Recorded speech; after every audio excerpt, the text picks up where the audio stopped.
Never done this before. I feel like I'm gonna shit my pants. So I've kind of gone through a little bit of a self-healing journey, still in it, and this is super vulnerable. My husband's here, I haven't even read it to him, so I'm gonna die. Hi, I'm that shy girl.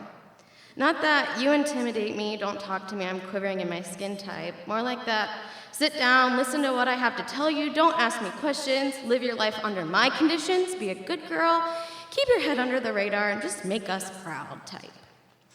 The don't ask me my opinion, because if it's not the same as yours, I'm just gonna smile, laugh, and say, that's okay. The conditioned type. Not the, I'm sorry, I'm messing up. I don't like to muster up heavy energy, so my favorite phrase is, yeah. You see, I may not always really mean, yeah, but it's an acceptable response. You see, I was taught to be acceptable, to comply, to not throw a fit, to make myself approachable, likable. When anger strikes, it's not okay to break the microwave or smash holes in the wall with a hammer. I'm okay, unharmed.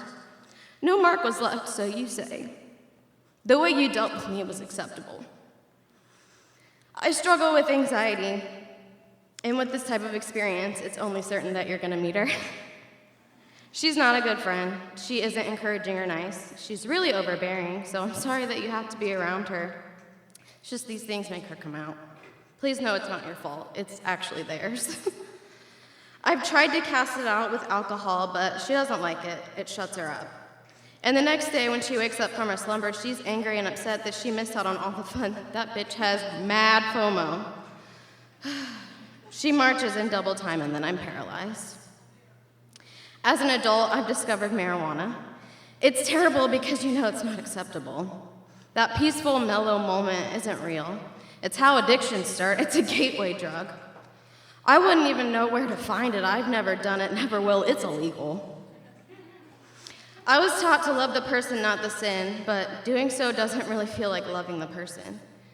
And now, I don't really feel like a lovable person, because sex toys are dirty and being raped was my fault for drinking. And if you notice my boobs and my clothes are too much of my midriff, I'm a slut. I wish I weren't as sensitive and misunderstood as my clitoris, but then again, I'm told Jesus rose Lazarus, so maybe there's hope for her too.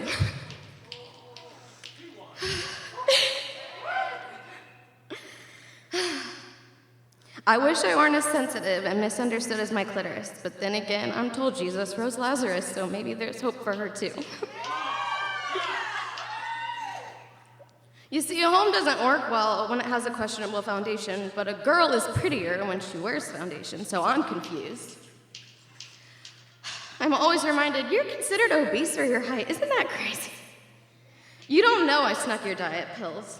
You're perfect just the way you are. But how's that Botox treating you, Mom? Let's make shit uncomfortable. I spend a lot of time in my closet, but damn do I like my clothes nicely organized in case someone happens to take a peek inside. I take my time cleaning and organizing, but let's be real, I was born in June for a reason. Raised to believe a man can't wear a dress because it hurts those occupying his home address. Can't even imagine how that felt. But that's a conversation for another time. It's not acceptable.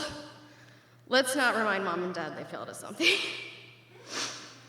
It takes hard work to keep your sacred secrets hidden and treasured and untouched.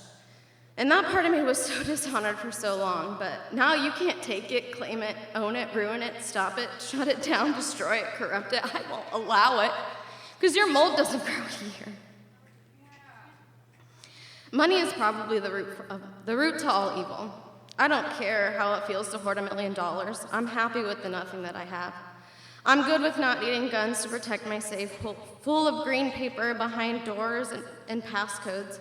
I have bigger things to lock up, more important things. Like my babies who have already been subjected to the judgments that their little ears shouldn't hear, or the inner child who twitches at the thought of death because she's afraid she's gonna go to hell because wouldn't you rather be wrong just in case it's all real? But I want no part of that because I've already made my comfy bed. And now I know I drink the holy water and you're sipping the Kool-Aid. That's all I have.